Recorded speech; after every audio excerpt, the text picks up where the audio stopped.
Hi అందరికీ నమస్కారం. పవన్ కళ్యాణ్ గారు తన స్పీచ్లో కొన్ని కీలకమైన అంశాలు ప్రస్తావించారు. ఒక్కటైతే నేను స్పెషల్గా దాన్ని మీ ముందుకు తీసుకొచ్చే ప్రయత్నం చేస్తా ఉన్నాను. పవన్ కళ్యాణ్ గారు మాట్లాడింది ఏంటంటే, మనకి ఎంత బలం ఉంది ఇవాళ.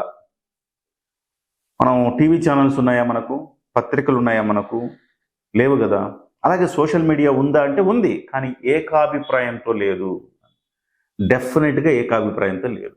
పవన్ కళ్యాణ్ గారు చాలా స్టడీ చేశారు.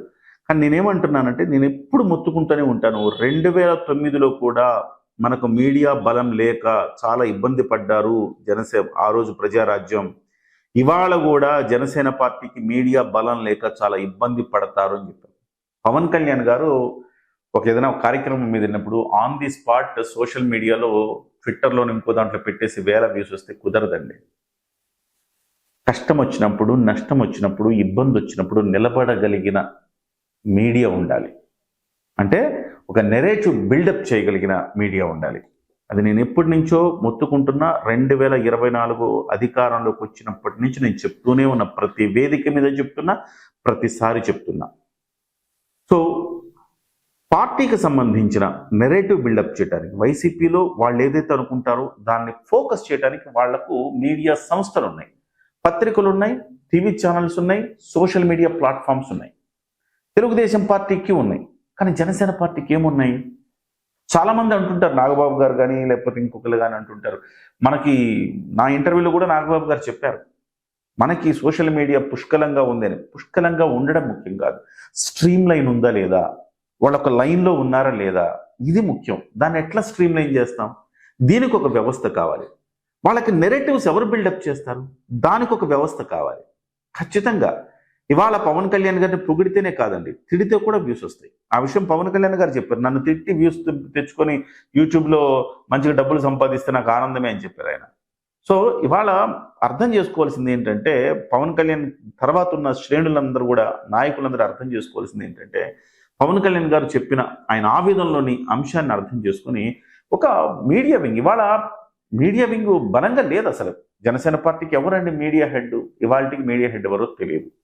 ఇలాంటి స్థితిలో పార్టీ ఉంటే డెఫినెట్గా పవన్ కళ్యాణ్ గారు ఈ మాట మాట్లాడిన తర్వాత అయినా కానీ దీనికి సంబంధించి పెద్దలు జోక్యం చేసుకొని దీని మీద ఒక వ్యవస్థను నిర్మించాల్సిన ఆవశ్యకత ఉన్నది. ఇలాంటి కష్టం వచ్చినప్పుడే నిలబడేవాడు కావాలండి. ప్రొఫెసర్ నాగేశ్వర్ మాట్లాడిన తర్వాత ఎలా రియాక్ట్ అవ్వాలో 100 మంది సోషల్ మీడియాలో, 100 మంది సోషల్ ప్లాట్ఫామ్స్ నిర్వహించే వాళ్ళు 100 మంది ఉంటే అందులో 10 మందికి తప్ప మిగతా వాళ్ళకి తెలియదు. ఎందుకంటే వాళ్ళందరూ జర్నలిస్టులు కాదు. ఇవాళ సోషల్ మీడియా ప్లాట్ఫామ్స్ నిర్వహించే వాళ్ళందరిలో కేవలం ఒక 10% మంది మాత్రమే, 10 కాదు, నన్ను అడిగితే ఒక 2-3% మంది మాత్రమే జర్నలిస్టులు ఉన్నారు. మిగతా వాళ్ళందరూ జర్నలిస్టులు కాదు. ఎప్పుడు ఎలా స్పందించాలి, దానికి ఎలాంటి నెరేటివ్ బిల్డప్ చేయాలనే అంశం వాళ్ళకి తెలియదు.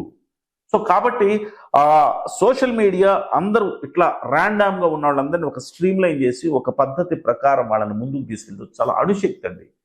సోషల్ మీడియాలో ఇవాళ పవన్ కళ్యాణ్ గారికి ఒక అణు విస్ఫోటనం చేయగలిగినంత శక్తివంతులు ఉన్నారండి. కానీ మీరు చూడండి, అణు బలం కూడా అణ్వస్త్రాలు తయారు చేయాలన్నా, లేకపోతే అణు విద్యుత్ తయారు చేయాలని ఎలా తయారు చేస్తుందో అతి తక్కువ ఖర్చుతో అణు విద్యుత్ తయారు చేయొచ్చు. ఎందుకంటే ఆ అణు శక్తిని అంతటిని కూడా ఒక స్ట్రీమ్ లైన్లో పంపిస్తే అది పెద్ద శక్తిగా తయారవుతుంది. అట్లా కాకుండా విచ్చలవిడిగా ఉంటే కనుక అది డ్యామేజ్ చేస్తుంది. ఇవాళ పవన్ కళ్యాణ్ గారికి ఉన్న అణుశక్తి కూడా డ్యామేజింగ్ లాగే ఉంటుంది తప్ప నిజంగా వాళ్ళకు ఉపయోగపడేలాగా లేదు. దీన్ని స్ట్రీమ్ లైన్ చేయవలసిన బాధ్యత ఎవరు తీసుకోవాలి? పార్టీల పెద్దలు తీసుకోవాలి.